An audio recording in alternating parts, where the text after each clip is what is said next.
The man who made millions laugh with rubber-faced comedy hasn't been able to look at his own reflection for 3 years without seeing his dead father staring back.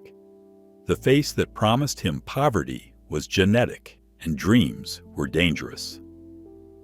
Jim Carrey, who built a $180 million fortune on manic energy, now sits alone in his Brentwood mansion painting portraits of people who left him, taking medication for bipolar disorder he hid for decades, and admits he created Jim Carrey as a character, because being James Eugene Carrey meant being the boy whose family lived in a van.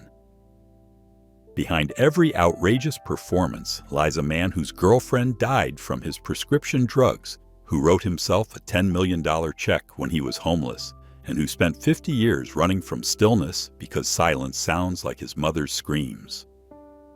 What you're about to discover will shatter the image of comedy's greatest physical performer, a man who bent reality because actual reality was unbearable. If Jim Carrey ever helped you escape sadness, leave a like and subscribe below. There's a moment in Jim Carrey's childhood that explains everything. Watching his father Percy receive a pink slip at age 51 from his accounting job, then coming home to announce the family would be living in a Volkswagen van because dreams of security were lies and poverty was all that remained.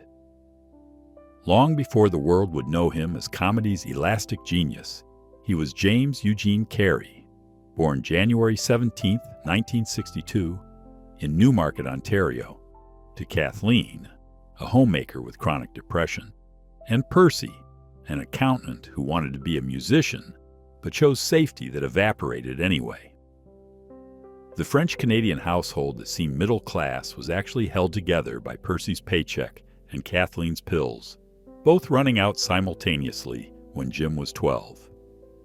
The descent into homelessness was gradual, then sudden.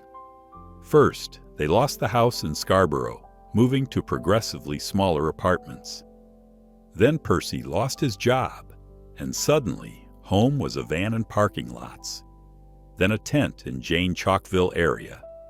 Then janitors at a factory where 8-year-old Jim worked 8-hour shifts after school. We went from middle class to nothing in 6 months, Jim would later reflect. I learned that security was illusion, that everything you trust disappears, that poverty wasn't failure, it was gravity. The factory job was family survival, disguised as character building. Jim, his siblings and parents all worked as janitors and security at Titan Wheels factory in exchange for living in a house nearby. 12-year-old Jim would finish school at 3 p.m., work until 11 p.m., do homework until 2 a.m., sleep 3 hours, then repeat. His hands became permanently stained from industrial cleaners. Kids at school called him Stink Boy from the chemical smell. I wasn't a kid with a job, Jim explained. I was a tiny adult keeping my family from dying. His mother Kathleen's response to poverty was retreating into illness, real and performed.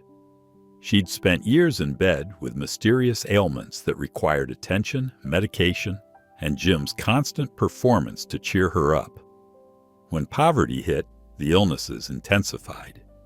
She'd writhe in pain that doctors couldn't diagnose, scream through nights keeping everyone awake, require Jim to massage her feet while she moaned dramatically. My mother needed an audience for her suffering, Jim reflected. I became that audience, learning that love meant absorbing someone else's pain and reflecting back entertainment. School became Jim's laboratory for the discovery that comedy equaled survival. He'd perform impressions to avoid beatings from kids who hated the poor. Teachers who might report the family situation were charmed into blindness. His grade 7 teacher gave him time at the end of each day to perform, understanding that class clown was actually class therapist. Comedy wasn't expression, Jim explained. It was currency. Make them laugh, they don't hurt you. Make them laugh hard enough, they help you. When the family was evicted from the factory house, living returned to the van. Jim would do homework by streetlight, wash in gas station bathrooms, and practice impressions in the mirror to perfect the faces that might save them. His father, Percy, broken by failure, would drive Jim to Toronto comedy clubs, sitting in the back, while his teenage son performed for drunk adults. "My childhood ended at 12, Jim said. After that, I was my family's antidepressant, their income potential, their proof that maybe we weren't worthless. Every laugh I got was another day we survived." The boy who learned that faces could be reformed would become the man who reformed reality through comedy, because actual reality had proven it would crush you if you stayed still long enough to feel it. At 19, Jim Carrey stood outside Yuck Yuck's Comedy Club in Toronto in 1981, having just bombed so badly that the manager suggested he consider accounting like his father, while living in a closet-sized apartment he shared with cockroaches, surviving on ketchup packets and saltines stolen from restaurants. He dropped out of high school at 16 to support his family, moved to Los Angeles with $300 and delusions that comedy equaled escape, only to discover that 10,000 other desperate people had the same plan. He was performing at the Comedy Store for free, sleeping in his car between sets, brushing his teeth in club bathrooms, calling his parents from payphones, lying about success that didn't exist. There was no Plan B, Jim would later admit. Plan B was death. Either comedy worked or I stopped existing. Those first years were exercises in sophisticated humiliation. Jim's impressions were technically perfect but emotionally desperate. Audiences could smell the need, and need wasn't funny. Mitzi Shore, the Comedy Store owner, would let him perform, but wouldn't pay him, saying he was interesting but not ready, keeping him desperate enough to stay available. He'd perform at 2 a.m. for 3 drunk people, perfect sets nobody saw, developing material for audiences that didn't exist. Between comedy attempts, he worked as a janitor, the same job that had traumatized his childhood, cleaning the offices of people whose success mocked his failure. The breakthrough from invisibility came through Rodney Dangerfield, who saw something in Jim's mania that others missed. Not comedy, but controlled chaos. Not impressions, but possession. Dangerfield hired him as an opening act for his Vegas shows in 1983, paying him $1,000 a week, more money than Jim had seen since childhood. But Vegas audiences wanted Dangerfield's cynicism, not Jim's elastic optimism. He'd perform to silence, flop sweat visible from the back row, Dangerfield watching from wings with pity. I died nightly for money, Jim reflected. Professional death, scheduled and paid. The real shift came through television failures that almost succeeded. The Duck Factory in 1984 lasted 13 episodes, just enough to prove Jim could act, not enough to matter. Once Bitten in 1985 made money but destroyed credibility. Vampire comedy that even Jim called unwatchable. He was working but typecast as that rubber-faced guy, too weird for leading man, too specific for character actor. Between failures, he'd perform at the Comedy Store, developing the physicality that would define him, turning his body into putty because his emotions were concrete. But fate's strangest gift was the check Jim wrote himself in 1985, $10 million for acting services rendered, dated Thanksgiving 1995, carried in his wallet as manifestation or delusion. He'd look at it during rejections, between bombs, while sleeping in his car, believing that visualization created reality because actual reality had already proven itself hostile. The check wasn't optimism, Jim explained. It was a contract with the universe. Either pay me or kill me, but stop this middle ground of almost. The In Living Color breakthrough in 1990 was desperation meeting opportunity. Keenan Ivory Wayans wanted someone who could transform completely, and Jim had been transforming to survive since childhood. Fire Marshal Bill, Vera DeMilo, the characters that made him famous, were Jim's fractures given names. But the show paid just $25,000 per episode. Good money, but not the millions he'd visualized. Success felt like larger failure, Jim reflected. I was famous, but still broke. Recognized, but not respected. Working, but not winning. The resurrection from nobody to somebody had begun, but Jim was about to discover that becoming somebody meant losing whoever he'd been before the world started watching. The role of Ace Ventura wasn't supposed to resurrect Jim Carrey's career. It was a script rejected by every major comedian about a pet detective that studios considered aggressively stupid, offering Jim just $350,000 because he was affordable desperation.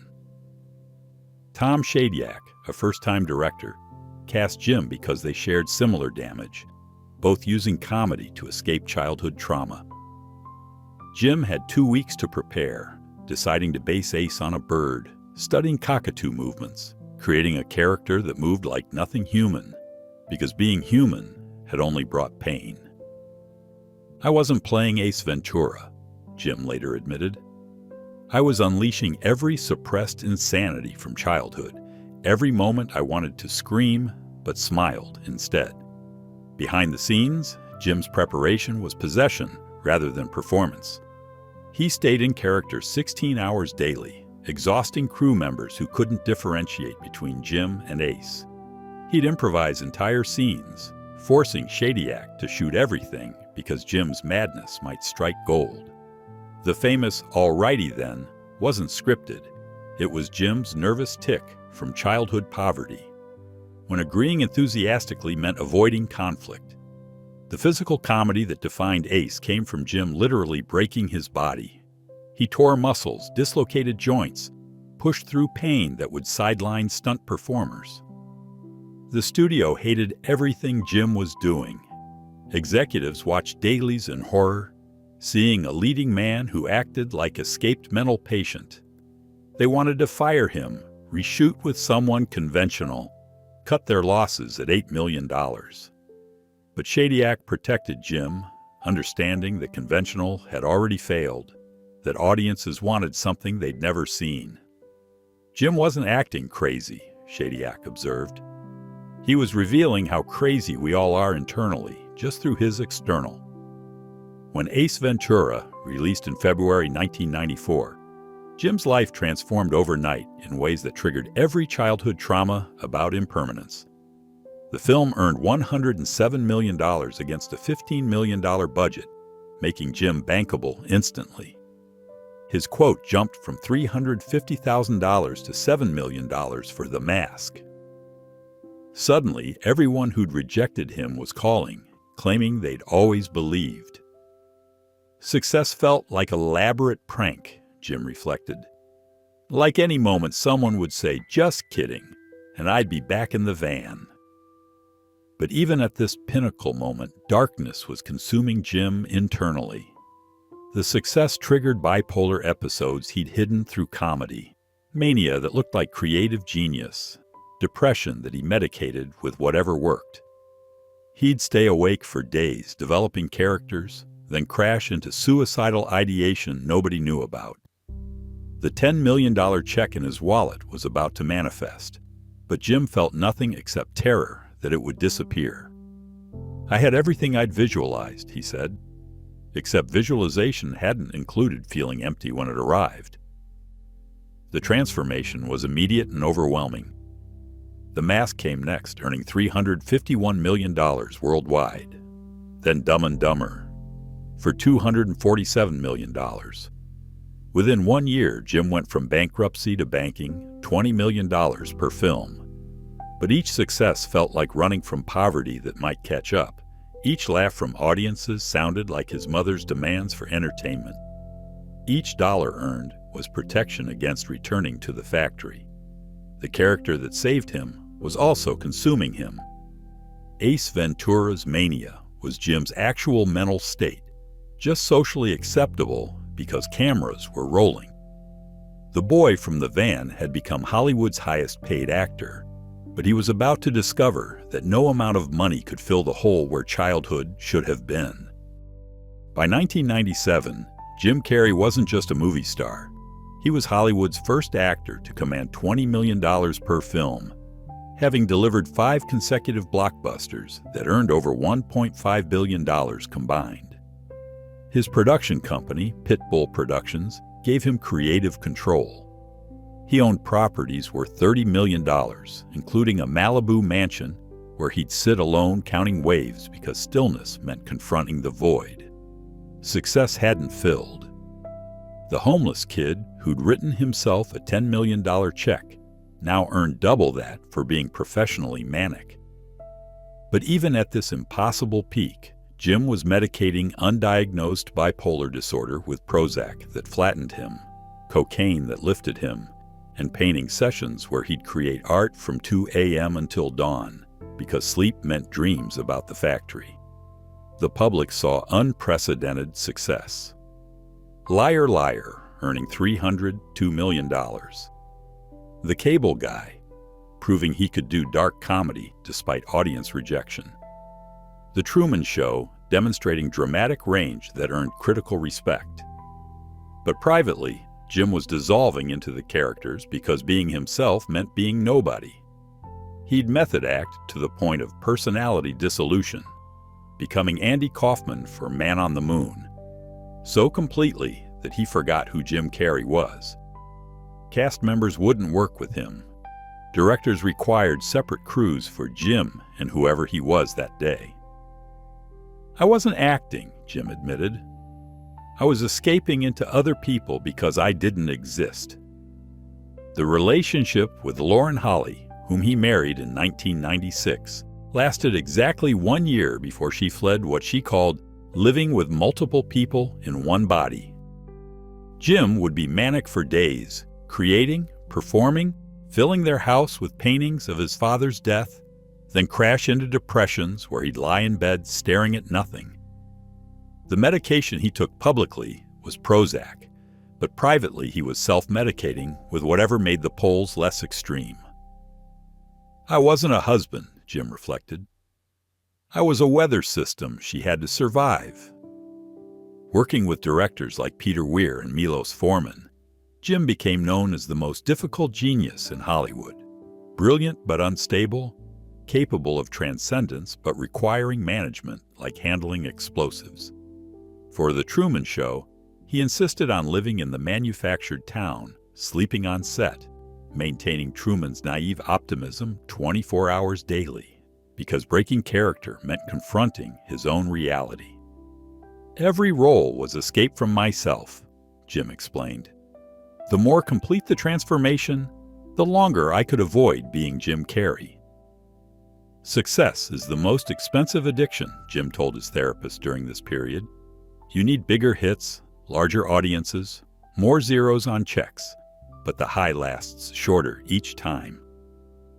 By 1999, at the absolute peak of his powers, Jim Carrey had everything measurable: wealth, fame, critical respect, creative control. But he also had bipolar disorder creating chaos, a dead father he painted obsessively, and a mother whose death in 1991 he'd never processed because processing meant stopping, and stopping meant poverty might catch up. The peak's collapse was invisible, but inevitable. During Man on the Moon, Jim disappeared so completely into Andy Kaufman that he required therapy to remember who he was after filming. The Golden Globe wins felt meaningless. The money accumulated but brought no security because security had proven itself a lie when his father got fired. I had $100 million, but still felt homeless, Jim reflected. Success was just homelessness with better furniture. The man who'd made America laugh through the 90s was painting darkness in his Malibu mansion, taking Prozac that made him feel nothing, wondering if feeling nothing was better than feeling everything, discovering that sometimes the mask becomes the face, and the face disappears entirely. Jim's marriage to Melissa Wimmer in 1987 began with desperate hope of creating the stable family he'd never had. She was a waitress at the Comedy Store who saw his genius when he was still bombing, pregnant with their daughter Jane, before they could afford a crib. They married at a courthouse with no witnesses except strangers. Jim wearing his only suit, Melissa in a dress from Goodwill, both pretending poverty was temporary. Their daughter Jane was born in 1987 when Jim was making $1,000 a month, sleeping on comedy club couches, promising Melissa that someday they'd have everything. "I thought love meant enduring poverty together," Jim reflected. "But poverty only teaches you how to survive, not how to love." The marriage collapsed as Jim's success exploded. When Ace Ventura hit, Jim went from nobody to everybody overnight, and Melissa became the woman who'd known him before. He'd leave for months filming, return manic from creating characters, expect her to manage his moods while raising Jane alone. The $20 million paychecks meant nothing when Jim would disappear into depressions that lasted weeks, lying in bed, painting death while Melissa explained to Jane why Daddy couldn't play. "Success revealed who we really were," Melissa said in court documents. "Two damaged people who trauma-bonded over survival." Then came Lauren Holly in 1996, Jim's co-star from Dumb and Dumber, a relationship built on chemistry that was actually mania meeting ambition. They married after 8 months, Jim proposing during a manic episode where he believed love could cure mental illness. The marriage lasted exactly 334 days before Lauren fled, unable to handle Jim's cycling between personalities, his 3 a.m. painting sessions, his father's ghost that lived in their bedroom. "I married Jim Carrey but lived with 6 different people," Lauren later told friends. "The comedian, the depressive, the genius, the child, the father, and someone dark I couldn't name." The pattern continued with Jenny McCarthy from 2005 to 2010, a relationship that seemed perfect publicly, 2 comedians who understood performance. But privately, Jim was spiraling through medication changes, trying to manage bipolar disorder while maintaining his career. Jenny's son Evan had autism, and Jim threw himself into stepfather role with manic intensity, researching treatments obsessively, believing he could love the boy to neurotypical. When Jenny left, she said Jim's intensity had become suffocating, his need to fix everything exhausting. "Jim loves like he performs," she observed. "At full volume, no modulation, until he collapses." But the relationship that destroyed Jim was with Cathriona White, the Irish makeup artist 30 years younger, who represented innocence he'd lost. They dated intermittently from 2012 to 2015, Jim providing her with Ambien, Percocet, and propranolol from his prescriptions under fake names.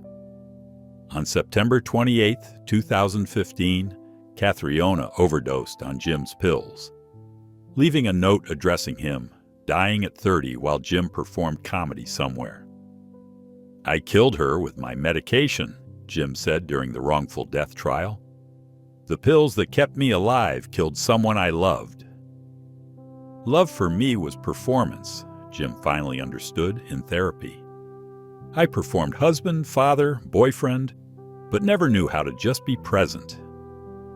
Every relationship was me trying to earn love through entertainment, fixing through intensity, keeping people through transformation." The lawsuits from Cathriona's death were dismissed, but Jim never recovered. He stopped dating, stopped trying, stopped believing he could love without destroying. At 62, Jim had been married twice, engaged more, and left damage everywhere. The man who could become anyone couldn't become someone capable of sustained intimacy. In September 2017, during the press tour for Jim and Andy, Jim Carrey appeared on multiple talk shows speaking about not existing, claiming Jim Carrey was a character he'd played and was now retiring, exhibiting what psychiatrists recognized as severe dissociative disorder, but audiences interpreted as philosophy. Behind the viral clips of Jim declaring, "There is no me," was a man whose bipolar disorder had evolved into something darker. Depersonalization so complete, He'd look in mirrors and not recognize the reflection. Derealization, where reality felt like performance, and performance felt like reality. I wasn't being deep, Jim later admitted to his psychiatrist. I was drowning in public and people called it wisdom. The exact medical crisis had been building since childhood, but accelerated after Cathriona's death. Jim's bipolar disorder, officially diagnosed in the early 2000s but suspected since the 1980s, required constant medication adjustment. Prozac that flattened him, lithium that made him shake, Abilify that caused weight gain he'd counter with dangerous fasting. The cocktail changed monthly as his brain adapted, required more, or rejected everything. He'd have manic episodes where he'd paint for 72 hours straight, creating art that looked like screaming, then crash into depression so severe he'd need assistance to ensure he ate. Medication was just changing the channel on suffering, Jim explained. Different frequencies of the same pain. The psychological evaluation after Cathriona's death revealed devastating comorbidities. Beyond bipolar, Jim had complex PTSD from childhood poverty, severe ADHD that fueled his physical comedy but destroyed his focus, and dissociative identity disorder where Jim Carrey was actually one of several personalities he'd cycle through. There was James, the traumatized child still working at the factory. Jim, the performer who made millions laugh. Nobody, the void he'd become when alone. His therapist documented at least 4 distinct personalities, each with different voices, mannerisms, and memories. I didn't have mental illness, Jim realized. I was a collection of survival mechanisms dressed as a person. The treatment required dismantling everything Jim had built. He had to stop performing entirely, entering intensive therapy that included EMDR for trauma, DBT for emotional regulation, and integration therapy for his dissociated personalities. The withdrawal from decades of performance was brutal. Without audiences, without characters to escape into, Jim had to confront James Eugene Carrey, the boy from the van who'd never been allowed to exist. Recovery meant meeting myself for the first time at 55, Jim said, and discovering I didn't like who was there. Recovery revealed that Jim's entire career had been elaborate dissociation. Every character was a personality fragment given script and direction. The physical comedy was his body expressing trauma it couldn't verbalize. The faces he made were literally attempts to become someone else. I wasn't a comedian, Jim understood. I was a traumatized child who'd learned to monetize his fractures. The therapy required him to integrate the personalities, to become one person, but one person meant feeling everything the fragments had been protecting him from. The thing about hitting bottom, Jim reflected, is that it's not dramatic. It's sitting in a Brentwood mansion worth $30 million, surrounded by art you painted during mania, unable to remember which personality painted what, wondering if integration means death of everyone you've been. By 2018, Jim had stabilized enough to promote his art, but interviews revealed someone hollow, the mania gone, the depression managed, but the spark that made him Jim Carrey extinguished by medication and integration. The man who'd bent reality through comedy had discovered that reality, when faced directly, was exactly as unbearable as he'd always suspected. The call came at 3:47 a.m. on September 13, 1991, while Jim was filming Ace Ventura in Miami. His sister Patricia sobbing that their mother Kathleen had died from kidney failure at age 64. Alone in an Ontario hospital while Jim performed comedy 3,000 miles away. The woman who'd spent Jim's childhood writhing in mysterious pain, demanding entertainment as medicine, using her children as audience for her suffering, died without Jim present for the final performance. She died while I was making people laugh, Jim would later reflect with bitter irony. The one audience that mattered and I missed the show. But the death that shattered Jim completely came 3 years later. His father Percy dying of brain cancer on September 13, 1994, exactly 3 years after Kathleen, as if following her even in death. Percy had lived just long enough to see Jim's success with Ace Ventura, to know the $10 million check would manifest, but not long enough for the reconciliation Jim had scripted in his mind. The accountant who'd chosen safety, then lost everything, who'd driven young Jim to comedy clubs while dying inside from his own abandoned dreams, passed while Jim was promoting Dumb and Dumber, making millions laugh while his father made the death rattle. What Jim never told anyone except his therapist was that Percy's final words were, "I should have been a musician. Not I love you, not I'm proud, but regret for the road not taken, the dream abandoned for security that evaporated anyway."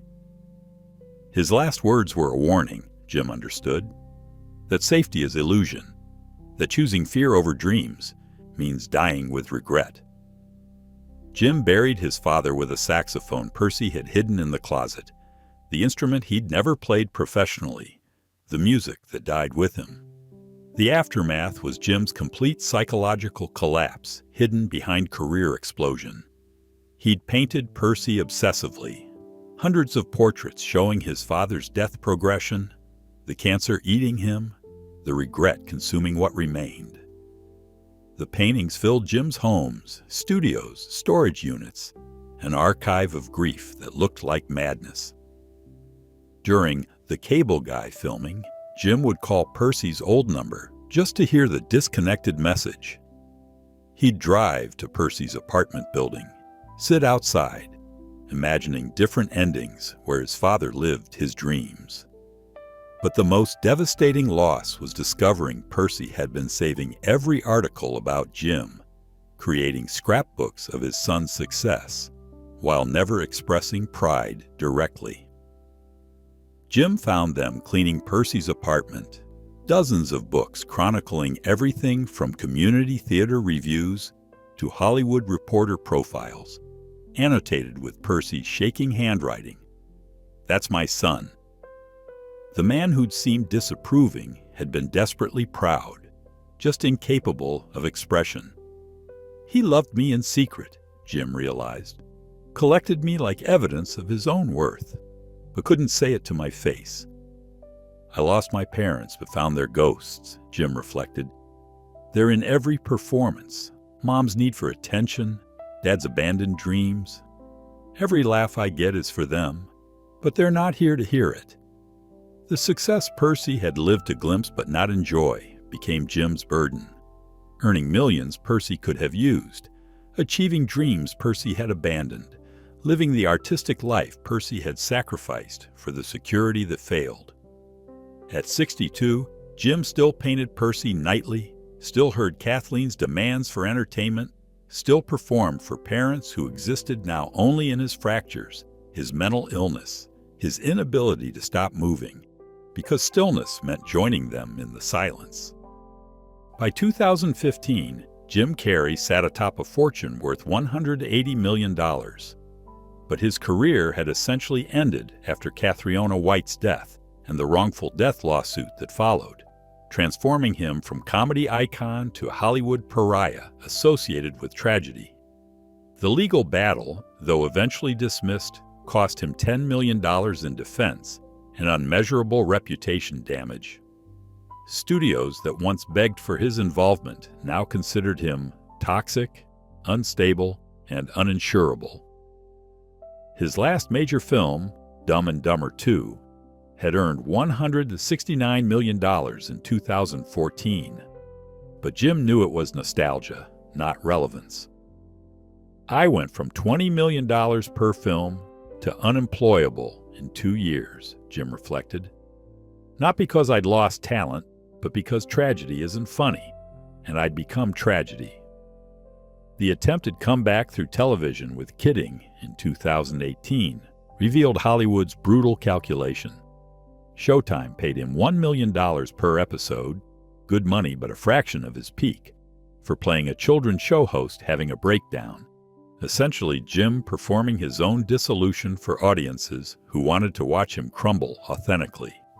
The show was critically praised but canceled after 2 seasons because, as executives admitted privately, watching Jim Carrey fall apart stopped being entertaining and became uncomfortable. His performance was too real because it wasn't performance. Behind the scenes, Jim's financial empire was crumbling through neglect and mania spending. During bipolar episodes, he'd buy properties he'd never visit, a $13 million mansion in Malibu, apartments in New York he'd forget owning.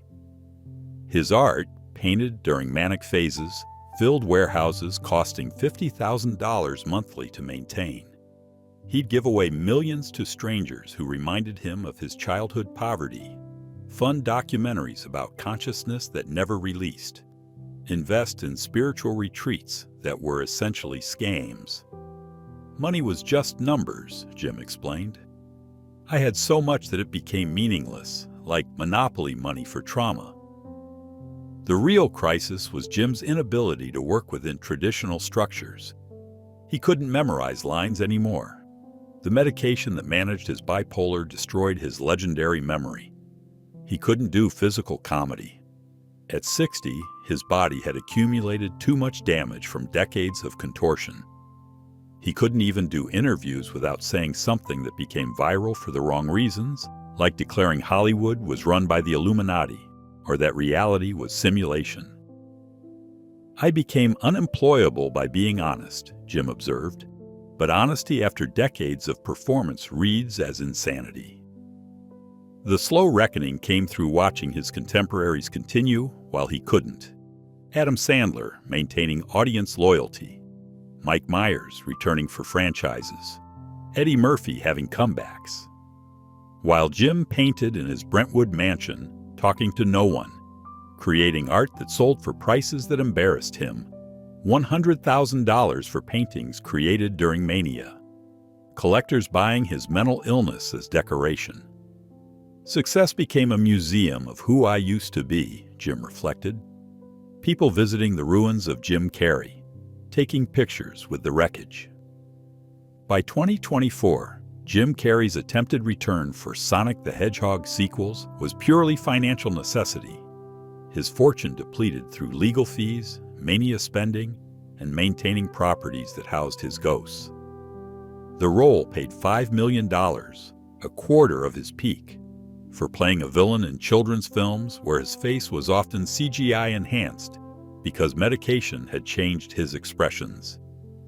I'm working because stopping means admitting it's over, Jim admitted. But it's been over since Cathriona died. Everything since is just epilogue, the part of the movie after the climax where you're waiting for credits.